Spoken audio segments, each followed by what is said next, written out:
నమస్తే TV 999 news కి స్వాగతం. ముందుగా హెడ్లైన్స్.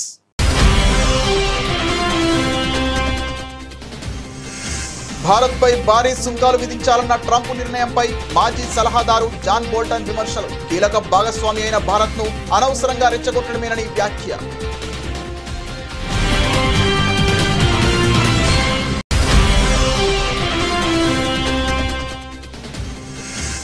పాకిస్తాన్ తప్పుడు ప్రచారాన్ని వీడియోలతో తిప్పికొట్టిన భారత్ ఓస్నిట్. ఆపరేషన్ సింధూర్లో పాక్కు భారీ నష్టం వాటిల్లినట్టు ఆధారాలు.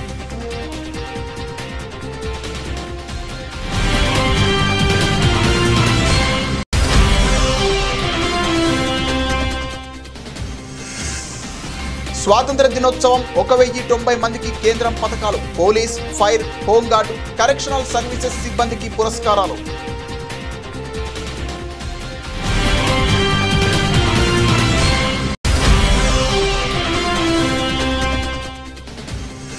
రాష్ట్రంలో భారీ వర్షాలు కురిసే అవకాశం ఉన్న నేపథ్యంలో వైద్య సిబ్బందికి సెలవులు రద్దు చేసిన ప్రభుత్వం. 3 రోజులు అప్రమత్తంగా ఉండాలన్న మంత్రి దామోదర్ రాజనరసింహ.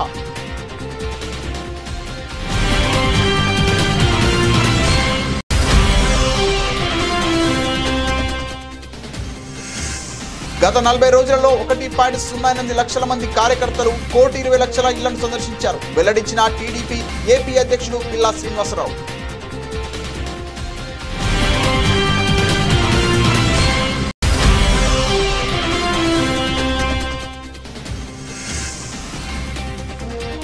కోదండరాం, అమీర్ అలీ ఖాన్ నియామకాలపై సుప్రీంకోర్టు స్టే. వారి నియామకాలు నిలిపివేస్తూ సంచలన తీర్పు.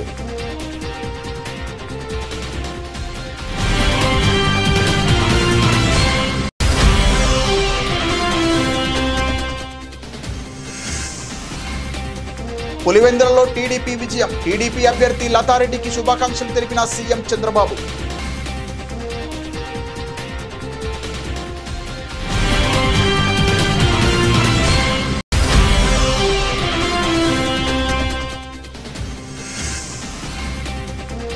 పులివెందుల ఒంటిమిట్ట ఉప ఎన్నికలు రద్దు చేయాలన్న వైసీపీ అధినేత. కేంద్ర బలగాల ఆధ్వర్యంలో తిరిగి ఎన్నికలు నిర్వహించాలని వైఎస్ జగన్ డిమాండ్.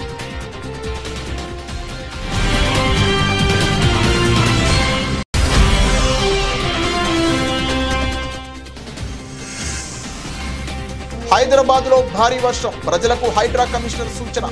అధికారులతో పాటు ప్రజలు అప్రమత్తంగా ఉండాలన్న రంగనాథ్.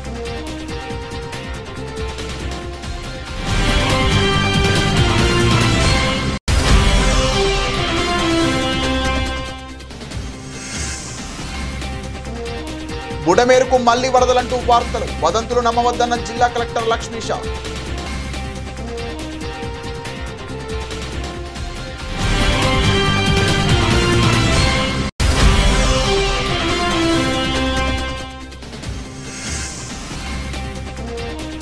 పాకిస్తాన్తో భారత్ క్రికెట్ ఆడడాన్ని తీవ్రంగా వ్యతిరేకించిన హర్భజన్ సింగ్. దేశం కోసం ప్రాణాలిస్తున్న సైనికుల త్యాగాలను గుర్తించుకోవాలని హితవు.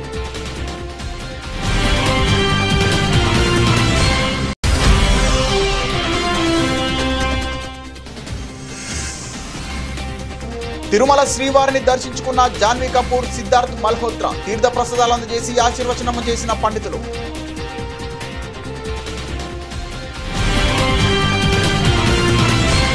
అమెరికా అధ్యక్షుడు డొనాల్డ్ ట్రంప్ భారత్ పై భారీగా సుంకాలు విధించడం ఒక పెద్ద వ్యూహాత్మక తప్పిదమని ఆయన మాజీ జాతీయ భద్రతా సలహాదారు జాన్ బోల్టన్ తీవ్రంగా విమర్శించారు.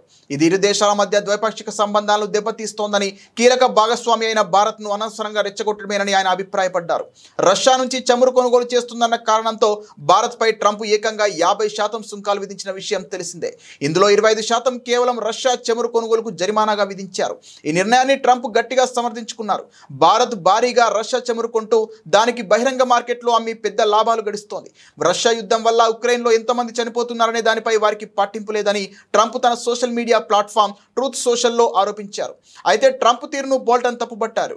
భారత వైమానిక దళం విమానాలను కూల్చివేశామంటూ పాకిస్తాన్ చేస్తున్న తప్పుడు ప్రచారాన్ని భారత ఓపెన్ సోర్స్ ఇంటెలిజెన్స్ ఓస్నిట్ కమ్యూనిటీ బట్టబయలు చేసింది. ఆపరేషన్ సింధూర్ సమయంలో తమ ప్రాంతంలో భారత విమానాలు కూలిపోయాయంటూ పాకిస్తానీలు ప్రచారం చేసిన వీడియోలు వాస్తవానికి పాకిస్తాన్ వైమానిక దళానికి PAF చెందినవేనని ఆధారాలతో సహా నిరూపించింది.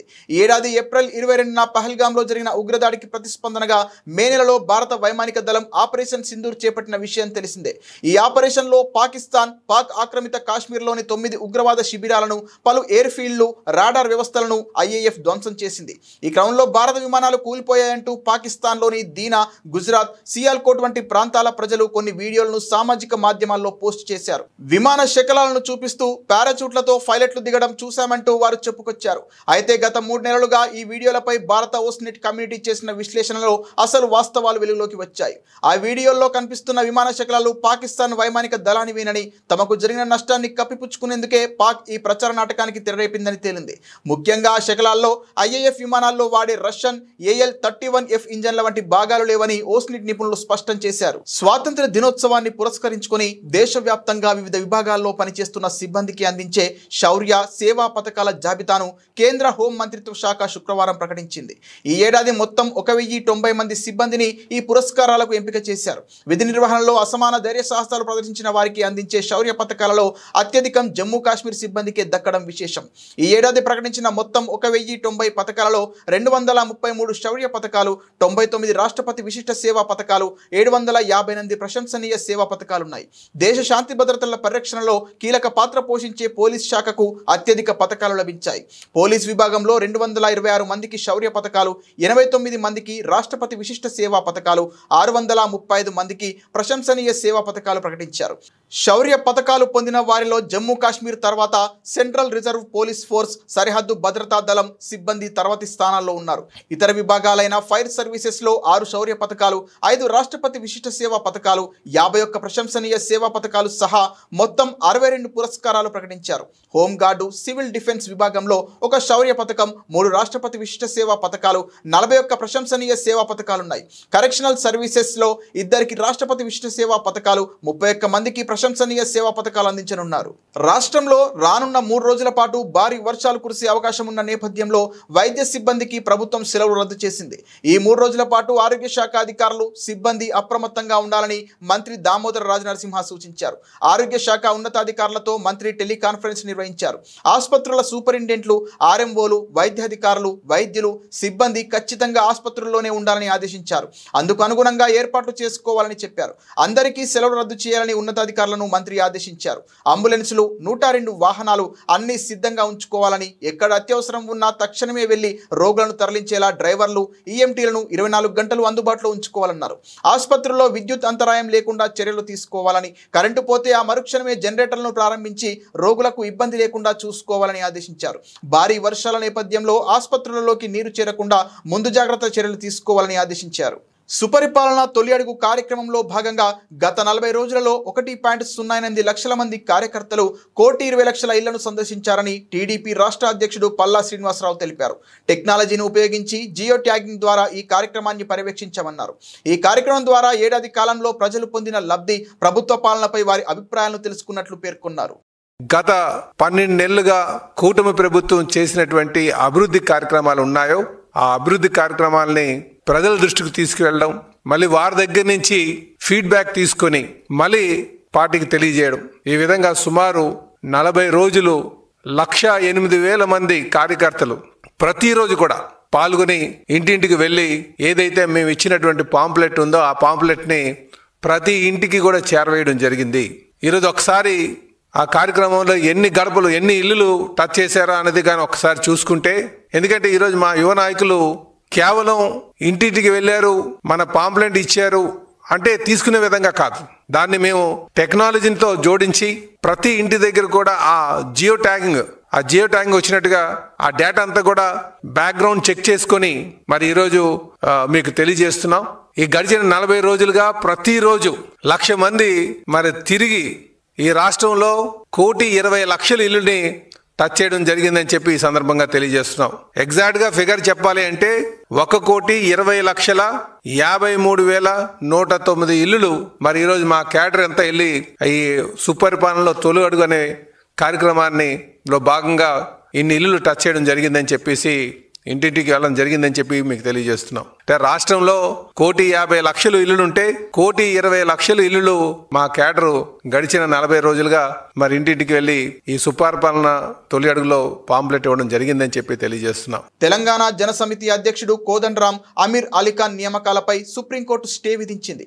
గవర్నర్ కోటాలో వీరిద్దరిని తెలంగాణ ఎమ్మెల్సీలుగా నియమించగా ఈ నియామకాలను సవాల్ చేస్తూ బీఆర్ఎస్ నేత దాసోజు శ్రవణ్ దాఖలు చేసిన పిటిషన్పై విచారణ జరిపిన సుప్రీంకోర్టు ఈ సంచలన తీర్పును వెలువరించింది. దీంతో వారికి అత్యున్నత న్యాయస్థానంలో ఎదురుదెబ్బ తగిలింది. వారి నియామకాలను నిలిపివేస్తూ కోర్టు తీర్పు వెలువరించింది. ఎమ్మెల్సీలుగా కోదండరాం అమీర్ అలీఖాన్ నియామకాలను సవాల్ చేస్తూ బీఆర్ఎస్ నేతలు దాసోజు శ్రవణ్ కుమార్, సత్యనారాయణ సుప్రీంకోర్టులో పిటిషన్ దాఖలు చేశారు. ఆ పిటిషన్లపై విచారణ జరిపిన సుప్రీంకోర్టు నేడు తీర్పును వెలువరించింది. తదుపరి ఉత్తర్వులకు అనుగుణంగా ఎంపిక ఉండాలని పేర్కొంటూ గతంలో ఇచ్చిన మధ్యంతర ఉత్తర్వులను ధర్మాసనం సవరించింది. మధ్యంతర ఉత్తర్వుల తర్వాత ప్రమాణ స్వీకారం చేయడం తప్పని సుప్రీంకోర్టు పేర్కొంది. మాకు గవర్నర్ గారు అన్యాయంగా మా యొక్క ప్రతిపాదనలను గత ప్రభుత్వం చేసిన ప్రతిపాదనలు రద్దు చేసింది. ఆ రద్దు చేసినటువంటి ఒక రద్దు చేసిన దాన్ని హైకోర్టు కొట్టివేసింది. హైకోర్టు ఆర్డర్ మాకు ఫేవరబుల్గా వచ్చింది. అయినప్పటికీ కూడా గవర్నర్ అమలు చేయకపోతే మేము సుప్రీంకోర్టుకు వచ్చినాము. మాకు న్యాయం జరగాల, చట్ట ప్రకారం రాజ్యాంగ ప్రకారం మాకు న్యాయం జరగాల అని చెప్పని మేము ఇక్కడికి రావడం జరిగింది. ఆర్డర్ కాపీ రాలేదన్న ఇవాళ సుప్రీంకోర్టు ఆర్గ్యుమెంట్స్ది. అది వచ్చిన తర్వాత నేను ఇమీడియట్లీ మీ అడ్వకేట్ చెప్పినటువంటి అంశం ఏంటి? మీ అడ్వకేట్ మీకు ఇచ్చినటువంటి అంశం ఏంటి? అంటే ఏం జరిగిందన్నారు, ఏం జరిగిందని చెప్పారు? తెలియకల ప్రశ్న ఇది. ఏమన్నారంటే గతంలో ఉన్నటువంటి సుప్రీంకోర్టు ఆర్డర్ ఏదైతుందో దాన్ని మోడిఫై చేస్తూ ఉన్నారు. 14th August 2024 నాడు ఏదైతే సుప్రీంకోర్టు ఆర్డర్ ఇచ్చిందో ఆ ఆర్డర్ను మోడిఫై చేస్తూ ఉన్నాము. తదనంతరం జరిగినటువంటి యొక్క పర్యవసాన కార్యక్రమాలన్నీ కూడా రద్దయినట్లుగా అన్నట్టుగా మాట్లాడారు. కాబట్టి అన్కాన్స్టిట్యూషనల్ యాక్టివిటీస్ నన్ను ఇప్పుడు నేను ఆర్డర్ వచ్చినాక మొత్తం ఎక్స్ప్లెయిన్ చేస్తాను. కరెక్టే, మేము పొలిటికల్ అఫిలియేషన్స్ మాకుంటే కోదండరాం గారికి కూడా పొలిటికల్ అఫిలియేషన్స్ ఉన్నాయి కదా, అమీర్ అలీ గారికి కూడా పొలిటికల్ అఫిలియేషన్స్ ఉన్నాయి కదా. ధర్మం ఎవరికైనా, రాజ్యాంగం అనేది కుర్ర సత్యనారాయణ గారికి ఒకటి, దాసోజు శ్రవణ్కి ఒకటి, వెంకటేష్ గారికి ఒకటి, లేకపోతే మా రాజుకి ఒకటి ఉండకూడదు కదా. Constitution should be based on the preamble, equality, Liberty అని అంటే మనం అందరికీ సమానంగా రాజ్యాంగం వర్తించాలా. గవర్నర్ గారు రాజ్యాంగాన్ని సమానంగా వర్తింపజేయలేదు. మాకొక pick and choose, selectively pick and choose, మమ్మల్నేమో మాకు స్పెషల్ అచీవ్మెంట్ లేదు, మాకు లాంగ్ టెన్యూర్ లేదు, లేకపోతే పొలిటికల్లీ అఫిలియేటెడ్ అని అన్నారు. మరి కోదండరాం గారు అయితే పార్టీ ప్రెసిడెంటే, తర్వాత అమీర్ అలీ గారికి కూడా పొలిటికల్ యాక్టివిజం ఉంది. మరి వాళ్ళనేమో అపాయింట్ చేస్తుంది. ఆమె మళ్ళీ ప్రెస్ నోట్ ఇచ్చింది 17 జనవరి 2023లో తనే ఒక ప్రెస్ నోట్ ఇచ్చి 24 నాడు ఒక ప్రెస్ నోట్ ఇచ్చి నేను పదవులు ఏవి నింపను అని చెప్పని రాత్రికి రాత్రి ఏ కారణాల చేతనో వాళ్ళు నామినేట్ చేసినారు. What ever is it sir, ధర్మం గెలవాలని కోరుకుంటున్నా. రాహుల్ గాంధీ గారు అన్నట్టుగా భారత సంవిధానం కాపాడబడాలా, జై సంవిధాన్. అప్పుడైతే completely political motive and illogical interpretation of the constitutional authority that is vested with the governor. కాబట్టి అది సరి చేయబడుతుంది, ధర్మం గెలుస్తుందని భావిస్తుంది. అంటే హైకోర్టుకు మీరు వెళ్ళిన తర్వాత హైకోర్టులో ఏం చెప్తే మీరు సుప్రీంకోర్టుకు వచ్చారు? హైకోర్టులో ఏదైతే మమ్మల్ని గవర్నర్ గారు రిజెక్ట్ చేసినారో ఆ రిజెక్షన్ లెటర్ను రద్దు చేసినారు హైకోర్టు. 2 తర్వాత కోదండరాం గారి నామినేషను, గజెట్, ఆ అపాయింట్మెంట్ ఏదైతే ఉండేనో వాటిని కూడా రద్దు చేసినారు. మేము సుప్రీంకోర్టుకు వచ్చిన తర్వాత సుప్రీంకోర్టులో సుప్రీంకోర్టులో స్టే ఇచ్చినారు. మీకు తెలుసు, అది 14 ఆగస్టు 2024 స్టే ఇచ్చినారు. ఆ స్టే ఇవ్వడంతో మా రిజెక్షన్ రివైవ్ అయిపోయింది. తర్వాత వాళ్ళ గజెట్ రివైవ్ అయిపోయినట్టుగా వాళ్ళు భావించి సుప్రీంకోర్టు తీర్పును తప్పుగా భావించి ఆ గజెట్ను పట్టుకెళ్ళి వాళ్ళు ఓత్ తీసుకున్నారు. అది మరి కోర్టు వాళ్ళ రద్దు చేసినట్టుగా అనిపిస్తూ ఉంది. అంటే సార్ యాక్చువల్లీ ఆ రోజు ఇచ్చినటువంటి తీర్పు ఏంటి? సుప్రీంకోర్టు ఆ రోజు చెప్పినటువంటి అంశం ఏంటి? ఆ రోజు ఏం చెప్పింది, notice serve to the government and to the governor and to the respondents to any appointment made subsequently are subject to the outcome of this SLP అని చెప్పడం జరిగింది. పులివెందుల జెడ్పీటీసీ ఉప ఎన్నికలో తెలుగుదేశం పార్టీ అభ్యర్థి మారెడ్డి లతారెడ్డి విజయం సాధించారు. 6050 ఓట్ల మెజారిటీతో టీడీపీ అభ్యర్థి లతారెడ్డి గెలిచారు. ఈ ఘన విజయంపై ఆంధ్రప్రదేశ్ ముఖ్యమంత్రి తెలుగుదేశం జాతీయ అధ్యక్షుడు నారా చంద్రబాబు నాయుడు స్పందించారు. పులివెందుల జెడ్పీటీసీ ఉప ఎన్నికలో టీడీపీ అభ్యర్థి విజయంపై మంత్రులతో మాట్లాడారు. కడప జిల్లాలోని టీడీపీ నేతలంతా పులివెందుల విజయం పట్ల స్పందించాలని చంద్రబాబు దిశానిర్దేశం చేశారు. ప్రజాస్వామ్యబద్ధంగా ఎన్నికలు జరిగాయని పేర్కొన్నారు. పులివెందుల ఒంటిమిట్ట జెడ్పీటీసీ ఉప ఎన్నికల్లో అధికార పక్షం అంతులేని దౌర్జన్యకాండ, వారికి పూర్తిగా సహకరించిన పోలీసుల వైఖరిని మాజీ ముఖ్యమంత్రి వైఎస్ఆర్సీపీ అధ్యక్షుడు వైఎస్ జగన్మోహన్ రెడ్డి ఎండగట్టారు. ప్రజాస్వామ్యాన్ని కూనీ చేస్తూ నిర్వహించిన ఆ 2 ఎన్నికలు వెంటనే రద్దు చేసి కేంద్ర బలగాల ఆధ్వర్యంలో ప్రజాస్వామ్యబద్ధంగా తిరిగి నిర్వహించాలని ఆయన డిమాండ్ చేశారు. తాను ప్రజలకు మంచి చేశానని చంద్రబాబు భావిస్తే తనకే ప్రజలు ఓటేస్తారనే నమ్మకం ఉంటే, ఆ ధైర్యం ఉంటే వెంటనే 2 ఉప ఎన్నికలను రద్దు చేయాలని పార్టీ కేంద్ర కార్యాలయంలో మీడియాతో మాట్లాడిన వైఎస్ జగన్ సవాల్ చేశారు. ఎలక్షన్ జరిగేట్టుగా అయితే ఎలక్షన్ అనే దానికి మీనింగ్ ఏముంది? ఎందుకు ఎలక్షన్ జరపడం? ఎందుకు ఆ ఎంపీటీసీలకు, ఆ ఎంపీపీలకు, ఆ జెడ్పీ చైర్మన్లకు ఎన్ని ఎలక్షన్లు ఎట జరుపుతున్నారు? కౌన్సిల్ చైర్మన్లకు మీ ఇష్టం వచ్చినట్టుగా మీరంతకు మీరే దౌర్జన్యంగా ప్రలోభాలు పెడుతున్నారు, కొనేస్తున్నారు. ఎలక్షన్లకు మీకు సంఖ్యాబలం లేకపోయినా కానీ మీరు మీ అధికార దుర్వినియోగం చేస్తూ మీరు లాగేసుకుంటున్నారు. అక్కడి నుంచే మొదలుపెట్టిన సాంప్రదాయం చివరికి ఓటర్ల దాకా కూడా తీసుకొని పోతా ఉన్నారు. ఇవన్నీ కూడా అంటే అన్ఫార్చునేట్ గా స్టేట్ ఎలక్షన్ కమిషన్ అన్నది ఒక డమ్మీ పాత్ర కన్నా దారుణమైన పాత్ర పోషిస్తా ఉంది. ప్రజాస్వామ్యాన్ని కాపాడవలసిన బాధ్యత గల స్థానంలో ఉన్న వ్యక్తులు నిజంగా ఇంత దిగజారిపోయిన పరిస్థితుల మధ్య ఈ వ్యవస్థ నడుస్తా ఉంది. Very unfortunate. ఖచ్చితంగా న్యాయ పోరాటంలో భాగంగా కోర్టులకి ఇవన్నీ చూపిస్తాం, కోర్టులకి ఇవన్నీ వేస్తాం. అందుకని వాళ్ళిద్దరు కూడా ఈరోజు వచ్చింది కూడా కోర్టులో వేయడానికి వచ్చినారు. ఇద్దరు జెడ్పీటీసీ అభ్యర్థులు కూడా కోర్టులో వేయడానికి ఇక్కడికి వచ్చినారు.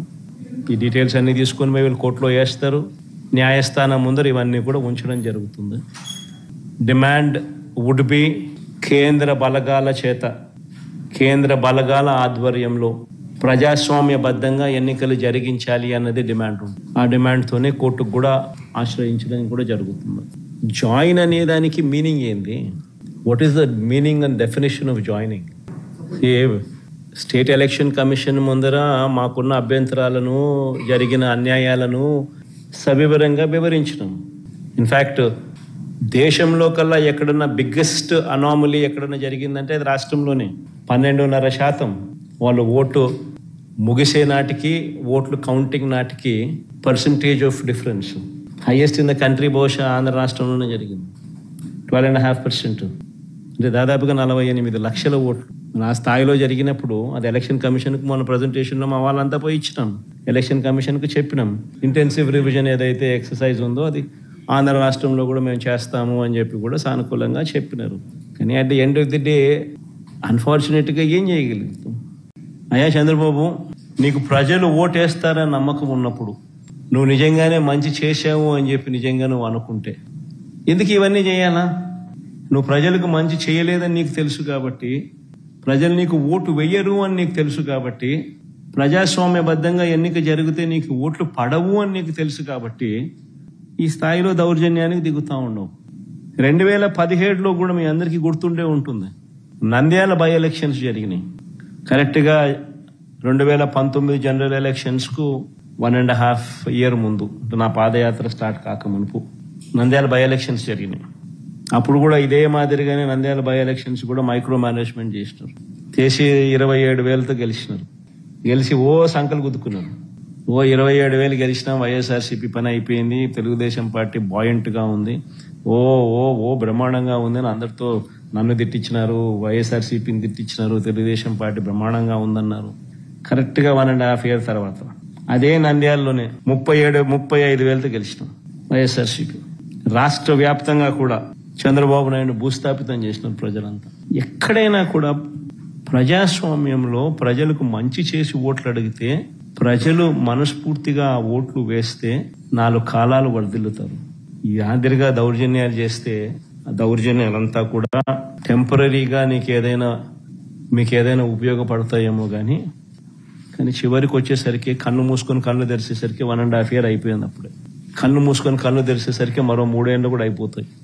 ఆ 3 ఏళ్ళు అయిపోయిన తర్వాత తెలుగుదేశం పార్టీ వీళ్ళు చేసిన అన్యాయాలకు, దౌర్జన్యాలకు, అబద్ధాలకు, మోసాలకు ప్రజలు ఏ స్థాయిలో బుద్ధి చెబుతారు అని అంటే డిపాజిట్లు కూడా రాని పరిస్థితి లేకపోతారు వీళ్ళంతా. ఇది వాస్తవం. హైదరాబాద్ నగరంలో భారీ వర్షాలు కురిసే అవకాశం ఉన్నందున అధికారులు, ప్రజలు అప్రమత్తంగా ఉండాలని హైడ్రా కమిషనర్ రంగనాథ్ అన్నారు. అధికారులకు ప్రజలు సహకరించాలని సూచించారు. బంగాళాఖాతంలో ఏర్పడిన అల్పపీడనం కారణంగా తెలంగాణ రాష్ట్ర వ్యాప్తంగా భారీ వర్షాలు కురుస్తున్నాయి. ఈ నేపథ్యంలో హైడ్రా కమిషనర్ మాట్లాడుతూ భాగ్యనగరంలోని వివిధ ప్రాంతాల్లో భారీ నుంచి అతి భారీ వర్షాలు కురిసే అవకాశం ఉందని తెలిపారు. 51 DRF, 151 మాన్సూన్ ఎమర్జెన్సీ టీంలను సిద్ధంగా ఉంచామని ఆయన వెల్లడించారు. హైడ్రా బృందం 9 బోట్లను, NDRF 6 బోట్లను సిద్ధంగా ఉంచిందని అన్నారు. హైదరాబాద్ నగరంలో 450 వరకు నీరు నిలిచే ప్రాంతాలు ఉన్నాయని, ఆయా ప్రాంతాల్లో సహాయక చర్యల కోసం అధికారులను సిద్ధం చేశామని తెలిపారు. భారీ వర్షాలు కురిసే అవకాశం ఉన్నందున ప్రజలు కూడా అప్రమత్తంగా ఉండాలని ఆయన సూచించారు. నాలాలు, మూసీ పరివాహక ప్రాంతాల్లో, ముంపు ప్రాంతాల్లోని ప్రజలు అప్రమత్తంగా ఉండాలని హెచ్చరించారు. హుస్సేన్ సాగర్ నుంచి నీటిని ఎప్పటికప్పుడు విడుదల చేస్తూ GHMC అప్రమత్తంగా ఉందని తెలిపారు. అందరూ సమన్వయంతో కలిసి పనిచేయాలని ఆయన కోరారు. బంగాళాఖాతంలో అల్పపీడన ప్రభావంతో ఆంధ్రప్రదేశ్లో భారీ వర్షాలు కురుస్తున్నాయి. వాగులు, వంకలు పొంగి ప్రవహిస్తున్నాయి. విజయవాడలో పలు ప్రాంతాల్లో వర్షపు నీరు నిలిచిపోయింది. ఈ క్రమంలో బుడమేరుకు వరద వస్తోందంటూ వదంతులు వ్యాపించాయి. దీంతో విజయవాడ పట్టణంలోని పలు ప్రాంతాల ప్రజలు ఆందోళన చెందుతున్నారు. ఈ వదంతులపై NTR జిల్లా కలెక్టర్ లక్ష్మీషా స్పందిస్తూ బుడమేరుకు వరద అంటూ వచ్చే వదంతులను ప్రజలు నమ్మవద్దని కోరారు. భారీ వర్షాల నేపథ్యంలో బుడమేరులో ప్రవాహంపై వెలగలేరు రెగ్యులేటర్ వద్ద ప్రత్యేక బృందం నిరంతరం నిశితంగా పరిశీలిస్తోందని తెలిపారు. స్థానికంగా కురిసిన వర్షం వలనే విజయవాడలోని వివిధ ప్రాంతాల్లో అక్కడక్కడ నీరు నిలిచిందే కానీ దానికి బుడమేరు వరద కారణం కాదని స్పష్టం చేశారు. వెలగలేరు రెగ్యులేటర్ వద్ద నీటిని విడుదల చేస్తే 24 గంటల ముందే ప్రజలను అప్రమత్తం చేయడం జరుగుతోందన్నారు. బుడమేరు పరివాహక ప్రజలను సురక్షిత ప్రాంతాలకు తరలించిన తర్వాతనే నీటి విడుదల జరుగుతోందని తెలిపారు. ఏదైనా సందేహాలు ఉంటే కలెక్టరేట్ కంట్రోల్ రూమ్ 9154970454 నంబర్కు కాల్ చేసి పరిస్థితిని తెలుసుకోవచ్చని చెప్పారు. ప్రజలు పుకార్లు నమ్మకుండా ధైర్యంగా అప్రమత్తతో ఉండాలని కలెక్టర్ సూచించారు. అందరికీ నమస్కారం. నేను NTR కలెక్టర్ మాట్లాడుతున్నాను. బుడమేరు గురించి ముఖ్య సూచన, మీడియాలో కానీ లేదా సోషల్ మీడియాలో ఎక్కడైనా బుడమేరు వరదల గురించి ఎవరైనా అపోహలు సృష్టిస్తుంటే దయచేసి నమ్మకండి. బుడమేరుని రెగ్యులేటర్ దగ్గర నుంచి బుడమేరు ఫ్లో మొత్తం జాగ్రత్తగా మానిటర్ చేస్తున్నాము. Budameru diversion canal, Velagaleru regulator దగ్గర ఏమాత్రం నీళ్ళు ఇంకా రిలీజ్ అవ్వలేదు. ఇప్పుడు బుడమేరులో ఎక్కడైతే సిటీలో నీళ్లు ఉందని కనిపిస్తూ ఉంది అది లోకల్గా పడిన వర్షం వల్ల తప్పితే బుడమేరు ఈ కుత్తులవాగు మళ్ళీ పులివాగు నుంచి వస్తున్న వాటర్ కాదు. బుడమేరు డైవర్షన్ కెనాల్ దగ్గర ఉన్న వెలగలేరు గేట్ ఇప్పటివరకు తెరవలేదు. వచ్చిన నీళ్ళంటే డైరెక్ట్గా నదికి వెళ్ళిపోతూ ఉంది. విజయవాడ నగరంలో బుడమేరు వల్ల ఏమాత్రం ఇబ్బంది లేదు. ఇన్ కేస్ అటువంటి ఇబ్బంది వచ్చే పరిస్థితి ఉంటే 24 hours ముందరే అందరికీ అలర్ట్ చేయడం జరుగుతుంది. ప్రతి ఒక్కరిని సేఫ్ ప్లేస్కి షిఫ్ట్ చేసే వాటర్ రిలీజ్ చేయడం జరుగుతుంది. కాబట్టి దయచేసి ఎవరు అపోహలు నమ్మకండి, భయపడకండి. మీకు ఏదైనా డౌట్స్ ఉంటే, ఏదైనా ఇన్ఫర్మేషన్ కావాలంటే district level command controls room పెట్టున్నాము. అక్కడికి ఫోన్ చేసి మీరు విషయం తెలుసుకోవచ్చు.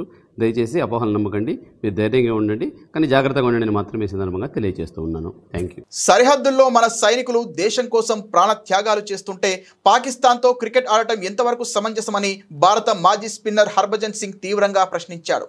దేశ ప్రయోజనాల ముందు క్రికెట్ చాలా చిన్న విషయమని, పాక్తో అన్ని రకాల క్రికెట్ సంబంధాలను బహిష్కరించాలని గట్టిగా వాదించాడు. ఆసియా కప్ 2025 షెడ్యూల్లో భాగంగా సెప్టెంబర్ 14న దుబాయ్లో భారత్ పాకిస్తాన్ మధ్య మ్యాచ్ జరగనున్న నేపథ్యంలో హర్భజన్ ఈ వ్యాఖ్యలు చేశాడు. ఈ విషయంపై హర్భజన్ మాట్లాడుతూ, సరిహద్దులో నిలబడి మనల్ని కాపాడుతున్న సైనికుడి త్యాగం చాలా గొప్పది. కొన్నిసార్లు వారు ప్రాణాలతో తిరిగిరారు. వారి కుటుంబాలు పడే వేదన వర్ణనాతీతం. అలాంటి త్యాగాల ముందు మనం ఒక క్రికెట్ మ్యాచ్ను వదులుకోలేమా? దేశం కంటే ఏ ఆటగాడు, నటుడు గొప్ప కాదు. మన గుర్తింపంతా ఈ దేశం వల్లే వచ్చిందని స్పష్టం చేశారు. కలియుగ దైవం తిరుమల శ్రీవారిని బాలీవుడ్ సినీ నటీనటులు జాన్వీ కపూర్, సిద్ధార్థ్ మల్హోత్రా దర్శించుకున్నారు. గురువారం ఉదయం తిరుమలకి చేరుకున్న వీరిద్దరూ నైవేద్య విరామ సమయంలో శ్రీవారి సేవలో పాల్గొన్నారు. దర్శనానంతరం ఆలయ రంగనాయకుల మండపంలో వేద పండితులు వారికి వేదాశీర్వచనం అందించి పట్టు వస్త్రంతో సత్కరించి తీర్థ ప్రసాదాలు అందజేశారు. జాన్వీ కపూర్, సిద్ధార్థ్ మల్హోత్రా ప్రధాన పాత్రలు నటిస్తున్న తాజా చిత్రం పరం సుందరి. ఈ చిత్రం ఆగస్టు 29న ప్రేక్షకుల ముందుకు రాబోతుండగా వరుస ప్రమోషన్లో పాల్గొంటోంది చిత్ర యూనిట్. ఈ సినిమా హిట్ అవ్వాలని కోరుకుంటూ ఈ జంట తిరుమల శ్రీవారిని దర్శించుకున్నారు. వీరిద్దరూ కలిసి తిరుమల దర్శనం చేసుకున్న ఫోటోలు, వీడియోలు సోషల్ మీడియాలో వైరల్ అవుతున్నాయి.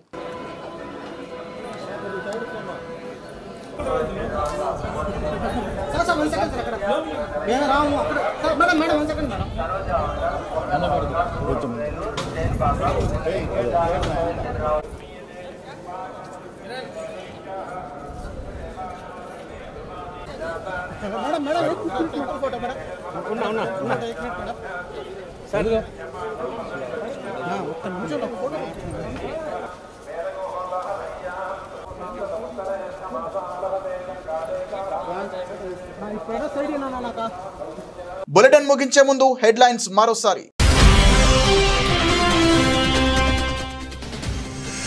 భారత్పై భారీ సుంకాలు విధించాలన్న ట్రంప్ నిర్ణయంపై మాజీ సలహాదారు జాన్ బోల్టన్ విమర్శలు. కీలక భాగస్వామి అయిన భారత్ను అనవసరంగా రెచ్చగొట్టడమేనని వ్యాఖ్య.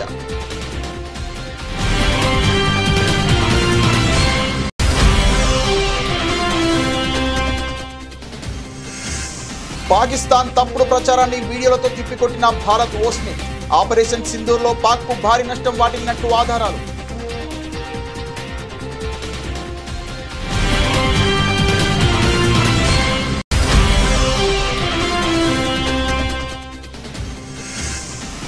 స్వాతంత్ర దినోత్సవం 1090 మందికి కేంద్రం పథకాలు. Police, fire, home guard, correctional services సిబ్బందికి పురస్కారాలు.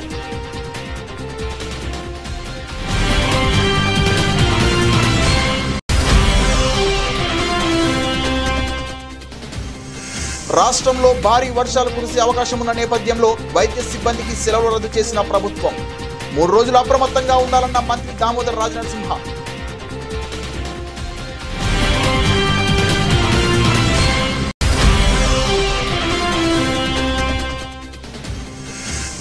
గత 40 రోజులలో 1.08 లక్షల మంది కార్యకర్తలు 1,20,00,000 ఇళ్లను సందర్శించారు. వెల్లడించిన టీడీపీ ఏపీ అధ్యక్షుడు పిల్లా శ్రీనివాసరావు.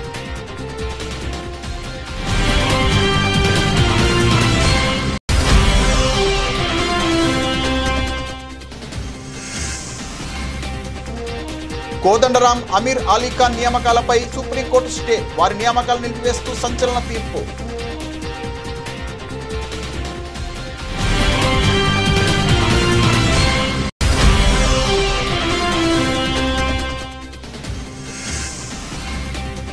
పులివెందులలో టీడీపీ విజయం. టీడీపీ అభ్యర్థి లతారెడ్డికి శుభాకాంక్షలు తెలిపిన సీఎం చంద్రబాబు.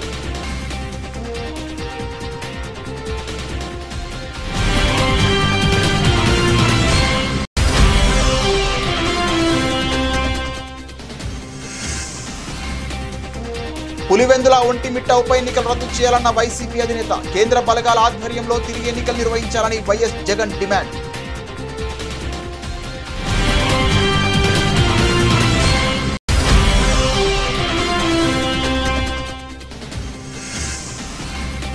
హైదరాబాద్లో భారీ వర్షం. ప్రజలకు హైడ్రా కమిషనర్ సూచన. అధికారులతో పాటు ప్రజలు అప్రమత్తంగా ఉండాలన్న రంగనాథ్.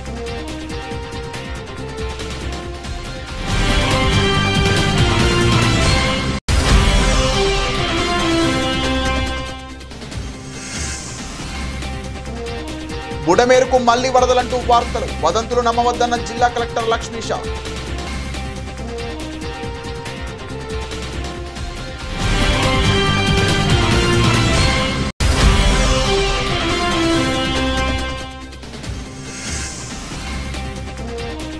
పాకిస్తాన్తో భారత్ క్రికెట్ ఆడడాన్ని తీవ్రంగా వ్యతిరేకించిన హర్భజన్ సింగ్. దేశం కోసం ప్రాణాలిస్తున్న సైనికుల త్యాగాలను గుర్తించుకోవాలని హితవు.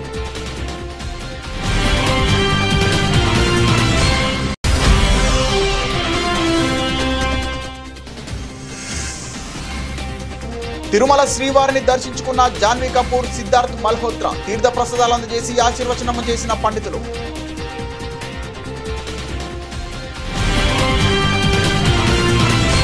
ఇది వాటి బులెటిన్. మరిన్ని వార్తల సమాహారంతో మళ్ళీ కలుద్దాం. నమస్తే.